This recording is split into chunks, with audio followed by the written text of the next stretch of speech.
Our sister's trip exhausted us too much to attend your wedding, my mother texted. My reply was, rest up well. But they were totally unaware I was getting wed into an extremely rich household. Upon seeing my nuptials on television, I got 85 calls, but I never answered. Video opens with a close-up, perhaps a slightly blurred shot of hands working on an engine, then slowly focuses on the narrator's face, a hint of weariness but also resolve in his eyes. Can you imagine your own parents telling you, just 2 hours before your wedding, that they were simply too tired to come? For years, I was the family's human ATM, their on-call mechanic, their silent doormat. But that one text, that single moment of breathtaking disrespect, was the crack that finally made me snap. It forced me to choose myself, my new wife, and our future, over a family that saw me only as a resource. My name's Mason, I'm 32. My hands smell like brake cleaner more than cologne, and I can tell a serpentine belt is going bad just by the sound it makes turning the wheel. I'm a mechanic at a small shop off Highway 19, the guy who keeps cash in envelopes labeled rent, groceries, tools, and emergency. Do not touch. I'm the older brother, the helper, the ride giver, the tire changer. Quiet, reliable, maybe a little boring, unless a car won't start. And then there's Jenna, my sister, the favorite. That's not petty. That's just a stone-cold fact. Mom always called her our little star. Dad, he called her jet set. Jenna posts airport videos with captions like, catch flights, not feelings, then texts the family group chat at 1 a.m. because Uber feels unsafe tonight. Guess who drops everything to pick her up? I grew up with my hands in engines, my head under other people's problems. If a cousin needed moving, I was the U-Haul. Dad's mower died. I was the parts store. If Jenna forgot to pay a fee, a Venmo request would hit me at 1:13 a.m., titled Small Emergency. Small emergency, that's our family for you. Emergencies are always small when they're not yours. Then Tessa walked into my life. She came into the shop for an oil change and stayed to ask why her dashboard light felt judgy. She actually laughed at my explanation about sensors, thinking they're smarter than people. I like that. I like that she listened. I like that she brought me a ham sandwich on my longest day and didn't call it a love language. A year later, on a random Tuesday night, she looked at me and said, I don't care about a big wedding. I care about getting married to you. I said same. So, we set a quick date. Courthouse, then a small reception at her aunt's restaurant. Simple. Affordable. No drama. I texted my parents the plan, with a photo of the courthouse steps. Would love you there, I wrote. 2 hours later, Mom replied, we're too tired from Jenna's trip to attend your wedding. That flight from Bali took everything out of us. I just stared at the screen, there in the break room, the microwave beeping like a heart monitor. My gut twisted. I typed, rest well. Because that's what I've always typed. I deleted a much longer, angrier message. I sent the short one. Then I put my phone face down and went back to a pickup with a misfire. But those words? Too tired for my wedding? They burned in my pocket like a hot bolt. I didn't know it yet, but that text, that casual dismissal, was the first crack. Not the only one. The thing about engines and families is, the problem usually shows up long before the warning light turns on. Growing up, we weren't poor. We were don't talk about money people, which basically meant, if Dad paid, he was generous. If I paid, I was responsible. If Jenna paid, well, that was unfair to expect of her because she's finding herself. Mom made it sound normal. Mason's practical, she'd say, handing me a list of chores. Jenna's special. I was practical when I took the bus home from school to make my shift at the tire shop. Jenna was special when she needed a car for safety. Dad co-signed. Guess who changed her oil for free? I didn't keep score, not really. I kept receipts. Literal ones. Folded, rubber-banded, a stack that meant nothing to anyone but me. At 19, when my first beat-up car finally died, I bought a '99 Civic with cash I'd saved from summers of honest work. Dad said, proud of you, son.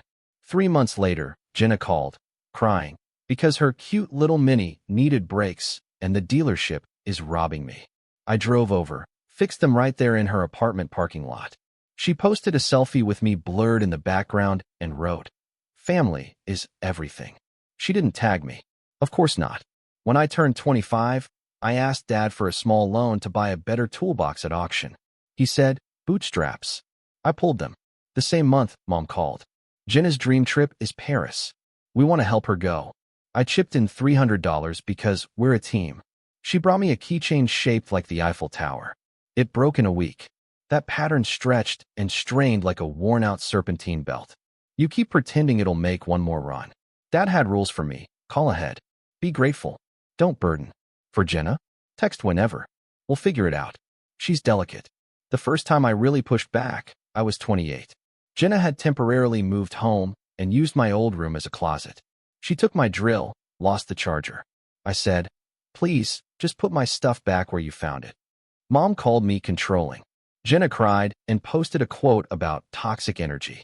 I went outside and tightened the loose lattice Dad kept promising to fix. Meanwhile, I was quietly building a life that didn't look like much to them. I liked small, reliable things. A cheap coffee maker that never quit. A Craigslist couch that didn't sag. Evenings where I could hear the clock ticking. I dated regular women who had real jobs and rent-due dates. Then Tessa walked in with a car that hummed and a smile with the same steady energy. We matched in the way you match wrenches to bolts. You don't have to force it. Tessa's family runs a glass company. Not glamorous, not flashy, just steady contracts and freakish attention to detail. Her dad, Victor, started on ladders and now signs paychecks. He's the kind of guy who can glance at a pane of glass and quote the measurement to the eighth of an inch. He also says please to the kid sweeping the floor. When I met him, he asked me about torque specs, not my salary. He liked that I knew my way around rust. We kept our wedding small by choice. We didn't hide it, we just didn't make it a circus. Tessa said, "I want people who clap for us, not for themselves." I said, "Amen." I told my parents early. I expected weird, but not cruel. Mom replied with the too tired text, then a second one. "Your sister just got back, and we are exhausted helping her settle in. We'll take you two out sometime." And Dad added, "Courthouse weddings aren't real weddings, son, but do what you need to do." I stared at that one for a long, long time. I told Tessa. She didn't blink. "I'm sorry," she said. "Do you want to move the date?" "No," I said. "I want to move my expectations." The millionaire part? That wasn't the point, and it certainly wasn't mine. It was just a corner of Tessa's world I didn't think twice about. Her aunt, it turns out, owns a sports network affiliate. The restaurant we used for the reception? It's a family favorite featured on that network's Local Legends show. They asked if they could film some background ambience. We said fine. I thought it meant one cameraman with a sweater tied around his neck, a lens that made food look shinier. I didn't realize background ambience in her aunt's world meant 5 cameras and a drone. The week of the wedding, Mom and Dad went silent, except for a text about Jenna's jet lag is a monster. Jenna posted a boomerang of her nails under a neon sign. Self-care day. She didn't ask about my suit. The night before, Dad sent me a job he wanted done. Swing by in the morning and mount the TV I bought your mother. Should take 15 minutes. I typed, wedding.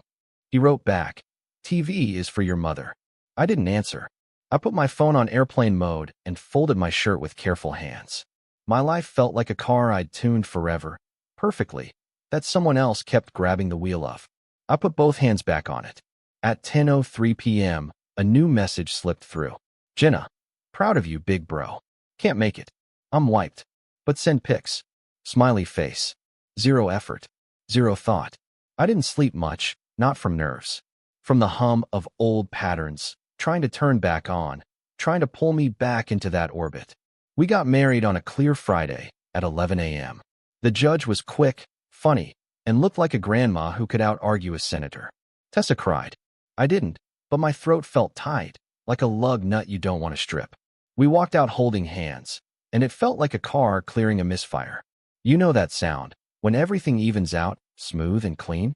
At the restaurant, Tessa's aunt hugged me and said, "Welcome to the loud side of the family." The camera crew was professional and kind. They asked if we minded some shots of the toast and the cake. I looked at Tessa. She shrugged. "Let them roll," she said. We were eating lemon ravioli when my phone buzzed on the table. "Mom, thinking of you," her text said. "We're so drained. Jenna's jet lag is serious. Maybe someday we can celebrate lightly." Something in me snapped. Not loud, not outwardly. Clean. I typed, "Hope you rest well." Then the next ping hit. "Dad, swing by tonight to mount the TV." I stared. Tessa saw my face. What? She asked soft. He wants me to come mount a TV tonight. Tessa blinked. On our wedding night. Yeah. I typed, no. Getting married. Please stop. I hit send. I put the phone face down, like putting a lid on a pot. Finally. 15 minutes later, the producer asked if he could mic us for one quick congratulatory clip for the show's segment. No pressure, he said. We're highlighting local businesses. It's not about you two, but you're photogenic and happy, which helps. We did it. 30 seconds. We love this place, Tessa said. Feels like home. I said, the lasagna beats my mom's. Don't tell her. People laughed. The cameras hummed. Someone clinked a glass. It felt fine. Small. Right after the clip, my phone lit up like a running board. The family group chat blew up. Jenna, wait. Are you on TV? Mom, why are there cameras at your wedding? Dad, is this a joke? I didn't answer. The show went live at 6 p.m. A quick segment. Our faces were on screen for maybe 20 seconds, smiling, clinking glasses, Tessa's aunt in the background talking about community. Then the lower third flashed the restaurant name, the show's logo, and a shot of us kissing that made the entire room cheer. My phone started ringing like an alarm that doesn't snooze. Unknown number. Mom. Dad. Jenna. Aunt Leia, my side of the family. 85 calls by the time we cut the cake. I counted because mechanics count things. I didn't pick up. Not once. The breaking point wasn't the TV or the calls. It was the crushing realization that they only turned their heads towards me when a camera did. I put my phone on, Do Not Disturb, and slid it into Tessa's purse. Dance with me? I asked. She grinned. Always. The morning after, we ate cold cake in bed and watched the segment replay online. The comments were nice. People loved the restaurant. Someone said we looked solid. I like that word. At 9:12 a.m., Mom texted, we need to talk. We feel blindsided. At 9:14, are you marrying into money? Jenna says it looked expensive. At 9:16, call us now. I set the phone face down again. By noon, there were voicemails. Mom crying. How could you do this without us? Dad, angry. You made us look bad. Jenna, whining. You embarrassed me. People are asking if I was there. I pressed play on none of them. Tessa poured coffee. We sat on the porch like we'd rented the whole day. My Aunt Leia, my actual aunt, texted something different. I saw you on TV. You looked happy. Proud of you. Call me when you want. I replied with a heart. By late afternoon, Dad switched tactics. We need to discuss finances, he wrote. We assumed you'd help with Jenna's loans once you're elevated. Elevated, like an elevator he thought he could ride. I stared at that one and felt my chest go cold. There it was. The point. Not me. Not love. The ledger. I typed slowly. Hi, Dad. We're not discussing money. My marriage doesn't change my obligations. I'm not responsible for Jenna's debts. We kept the wedding small by choice. If you and Mom want to be in our life, it won't be through invoices. He replied instantly. Don't be ungrateful. Family supports each other. Family doesn't mean subsidy, I wrote back. Rest well. He sent a paragraph about respect and privilege and remember where you came from. I put the phone away. I went to the garage and tightened a loose hinge with a screwdriver, because sometimes you need to fix a thing that will actually hold. On Monday, I was back at work for the morning shift. The normal. Oil filters, a guy arguing with a coupon. Around 10:30, a black SUV pulled up. My parents stepped out like they were arriving at a premiere. Mason, Mom said, breathy, stepping into the bay in shoes that hated concrete. We're here to congratulate you, she said, as if it was a spontaneous thought. At work? I asked. We need to chat quick, Dad said, looking around like the shop was an insult. My boss, Ed, caught my eye and raised a brow. You good, he mouthed. I got it, I said. We stood by the tire rack. Mom touched my arm too many times. We're sorry we missed it, she said, all soft. We were just so tired from Jenna's long-haul flight. You understand. You texted me that, I said. I understood. Dad cleared his throat. And now, congratulations. You've married into opportunity. Let's discuss how we can all move forward. Move forward how? I asked. He didn't blink. Your sister's loans are crushing her. Jenna can't thrive like this. And your mother and I have some house projects. A deck. The roof. We thought, given your situation, you could. No, I said. Mom blinked. No? To which part? Yes, I said. No. Dad's jaw ticked. You're being cruel. I'm being clear. I replied, my voice steady. We raised you better, he said. You raised me to fix things, I said. You didn't raise me to be a donor. Mom's eyes got wet fast. How could you embarrass us on television? You embarrassed yourselves with that text, I said calm. You told me you were too tired for my wedding. Then you saw a camera and remembered me. Ed stepped closer, wiping his hands on a rag. Folks, we're in a working area. If you need to argue, maybe take it outside. We're not arguing, Dad said, flashing a fake smile. We're having a family discussion. It's done, I said. I'm not your fixer. I'm not Jenna's ATM. I'm your son when you remember I'm a person. Dad tried one more angle. What would it cost to make this right? I laughed once short. It's free. You apologize. You stop using me. You stop assuming my wife's life is my wallet. You show up when there's no camera. Mom flinched at apologize, like it was a swear word. We can't rewrite history, Mason. I don't want to rewrite, I said. I want a boundary. They left in a cloud of expensive cologne and simmering disappointment. Ed handed me a Gatorade. Families, he said. I nodded. That week, the calls kept coming. 85 turned into 92. I blocked numbers like plugging leaks. Jenna posted a story with the caption, "When your brother thinks he's too good for you." She tagged no one, and everyone knew. I wrote a message and pinned it in my head, a script, so I wouldn't get dragged back into the old dance. We love you. We won't discuss money. We won't take on Jenna's debt. We won't respond to guilt. We're available for coffee on Sundays at 2 p.m. at the diner. If you insult my wife or me, the visit ends. Mason. I sent it to Mom and Dad in one group text. 3 dots appeared, disappeared, appeared. Mom. This is hurtful. Me. It's helpful. Dad. You'll regret this. Me, no. Tessa's family didn't make speeches or power moves. Victor shook my hand harder the next time I saw him and said, "Proud you stood firm." Tessa's aunt put extra garlic knots in a bag and said, "For boundaries." At Sunday dinner, no one mentioned the TV. They asked if my ratchet set needed replacing. I didn't cry, but my eyes did that sting thing. 2 weeks later, Jenna texted directly for the first time since the wedding. "Can you co-sign a small loan? It's just $12K. I'll pay it so fast." I typed no. She wrote, "You've changed." I wrote, "Yes." She sent, "Mom says you're being manipulated." I wrote, "By who?" "Self-respect." She left me on read. Mom tried holidays next. "Thanksgiving will be at ours," she texted. "We expect you to dress nice." I replied, "We'll be at the diner at 2 p.m. If you want to join, we'd like that." She wrote back, "Tradition matters." I said, "So do people." We went to the diner.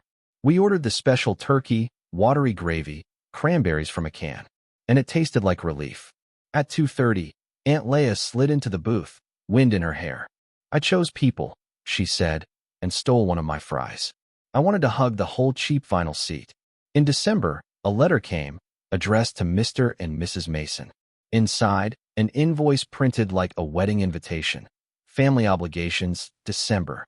With bullet points, Jenna's student loan minimum $400. Mom and Dad's roof, $600. Christmas fund, $300. Total due $1,300. No joke, no note, just a due date. I took a photo. I sent it to Dad with my script attached. Then I put the letter through the shredder. A slow, satisfying noise, like a stubborn bolt finally turning. A week later, Mom called from a new number. "You're really doing this?" she said, quiet. "Yes," I said. "We're married. We're a unit. We help where we choose, not where we're coerced." She sniffed. "Your sister is delicate. Then she needs care," I said, "not a co-signer. Your father won't forgive you for this." "He doesn't have to," I said. "He has to respect it." She hung up. I went out to the garage and replaced the cracked hose on my compressor. The hiss stopped. The silence felt like a new kind of air.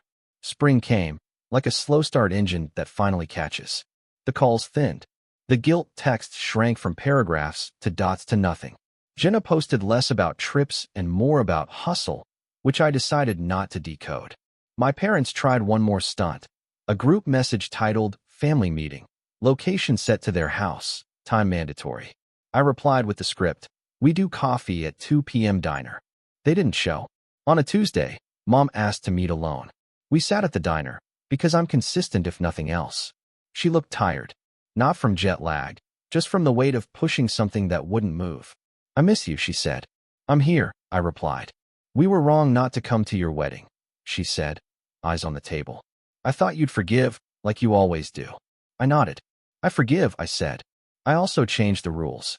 She took a breath. Your father won't apologize. I figured, I said. He doesn't need to say sorry to make this work. He needs to stop sending invoices. She smiled, without humor. That was his idea. I know. We sat quiet a minute. The waitress refilled our coffee without asking, the way people do when they've decided you're theirs. Jenna is angry with you, Mom said. She's angry at gravity, too, I said. It keeps her from floating. I'm not moving. You've become hard. I've become clear. I leaned forward. This isn't punishment. It's protection. For me. For Tessa. For the family I'm building that doesn't run on debt. Mom nodded, once slow. If we come to the diner next Sunday, would you stay? I'll be there at 2 o'clock, I said. They came. They were late, but they came. Dad shook my hand like it was a test. I let mine be steady. We ordered meatloaf and mashed potatoes. No one mentioned money. Jenna didn't show. We talked about the weather, the shop, the cracked sidewalk outside their house that I didn't offer to fix. At the end, Mom asked to see a photo of our wedding day. I showed her one. She touched the screen with a fingertip, like she was checking if the glass was real. On the way out, Dad said, awkward. Heard you on TV. I said, we were background. He said, looked nice. It was almost a compliment. I treated it like one. At home, I took the emergency do not touch envelope from the drawer. It had more in it than it used to. Not because of anyone's money, but because of breathing room. I added a 20. I wrote on the envelope, boundaries fund. I put it back. People romanticize forgiveness like it's fireworks, a huge, explosive display. Mine was a torque wrench. Click, tight enough. No more. I'm married now. My house has 2 toothbrushes and a calendar with only our plans on it. If my parents fit in the squares, they will be welcomed. If they try to write bills over the days, the pen won't work. Here's the moral, simple, no garnish. I won't be punished for choosing myself. I won't finance another adult's fantasy. I won't confuse noise for love or guilt for guidance. I'll take calls when they come without strings. I'll say yes when it's help, no when it's harvest. If you send me an invoice labeled family, it goes through the shredder. Mom texted last Sunday. Diner at 2. I typed, see you there. She added, we're not bringing Jenna this time. She's still adjusting. I wrote, okay. Then I put my phone down and went outside to change the oil in my neighbor's car, because he's a nice guy and he brings over ribs sometimes. And this is the kind of economy I prefer. Favor for favor. No ledger, no threats. Tessa came out with a lemonade and said, how's the engine? Running clean, I said. She kissed my cheek. So are you. I smiled. Grease and all. The old life is still in the rear view. Small as a car you've passed. The road ahead looks simple. Drive. Stop for people who wave with open hands, not open wallets. Keep the tank half full. Keep the boundaries tight. This isn't revenge. This is closure. And if a camera ever points at us again, I hope it catches only this. 2 people who chose quiet over noise, clarity over debt, and a life that runs, finally, exactly like it should. What about you? Have you ever had to choose yourself over the expectations of your family? And what did it cost you? Tell me what you think in the comments below. I'm really curious to hear your stories.